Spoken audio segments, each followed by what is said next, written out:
Hello guys, good morning. কেমন আছো সবাই? আমরা খুব ভালো আছি, আশা করি তোমরাও ভালো আছো। আমি এখন চলে এসেছি আমার দিদির বাড়ি। দিদির বাড়িতে এসেছি, আর ওখানেই বাবা মাও থাকে। একসঙ্গে বাবা মা দিদি সবাই সঙ্গে দেখা হচ্ছে।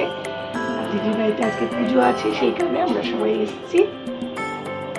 এখন এই অবধি, পরে দেখাচ্ছি পুজো কেমন করে কি হচ্ছে না হচ্ছে। এখন একটুখানি গুছগাছ করে নিই, তারপরে তোমাদের সঙ্গে ফিরে হয়ে গেছি একদম। এখন এই ফ্লোর ওই ফ্লোর, এই ফ্লোর ওই ফ্লোর করছি। সব পুজোর জোগাড় জানতে এটা ওটা আনা, এইসব নিয়ে ব্যস্ত আছি। চলে এসেছি, নেমে আবার যাবো। এখান থেকে দুই গোপালকে নিয়ে আবার যাচ্ছি যেখানে পুজো হবে সেখানে রাখবো বলে। এই যে এই দুই গোপাল, মায়ের গোপাল আর আমার গোপাল একবার টুপি টুপি পরে বসে আছে। এখন নিয়ে যাচ্ছি, নিয়ে গিয়ে তারপরে আবার সুন্দর করে সাজিয়ে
চলে যাবো। नमस्ते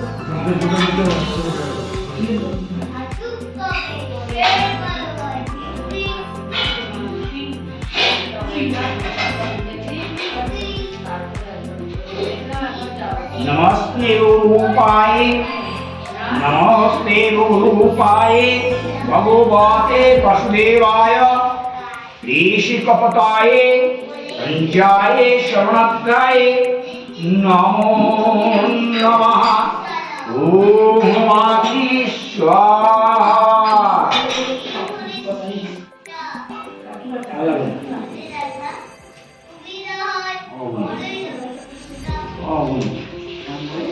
आसक्तये स्वाहा मूर्धाये स्वाहा अनंताये स्वाहा पृथ्वीभाये स्वाहा प्रकृतिभाये स्वाहा ओम जाये। থেকে বাড়ি চলে আসলাম, এখন রাত্রি 9:30 বাজে। বাড়ি আসলাম, এসে ফ্রেশ হলাম। এখন দিদি তো এমনি অনেক প্রসাদ দিয়ে দিয়েছে, খিচুড়ি টিচুড়ি এটা ওটা তরকারি সব কিছুই দিয়েছে। একটুখানি সবাই হয়তো খিচুড়ি খাবে না, সেই কারণে একটুখানি ভাত বসিয়েছি আর এটার মধ্যে আলু সেদ্ধ বসিয়ে দিয়েছি। এটার মধ্যে গোবিন্দভোগের চালে ভাত করব, আর একটু পরে গ্যাস জ্বালাবো। খালি আলু সেদ্ধটা করে রেখে দিই। আর এদিকে অনেক কন্টেনারে খাবার, এটা খিচুড়ি, এটা ফুলকপির তরকারি, এটা পাঁচমিশালি তরকারি, এটা পায়েস, চাটনি সব দেওয়া আছে। দেখি কে কোনটা খায়, সেটাই খাওয়া হবে। আর তোমাদের দাদা ভাই খাবে খিচুড়ি, ও খিচুড়ি খুব ভালোবাসে। আমিও দেখি খিচুড়ি খেয়ে দেবো বা কিছু একটা। একটু ভাত বসিয়ে দিলাম, ওটাই। আজকে সারাদিন খুব মজা হলো, আনন্দ করলাম, সব কিছু হলো। পুজোটা সুন্দরভাবে হলো, তোমাদের তো সব কিছুই শেয়ার করলাম। আজকের মতন এখানেই, দেখা হচ্ছে নেক্সট ব্লগে। ততক্ষণ টাটা, বাই, গুড নাইট।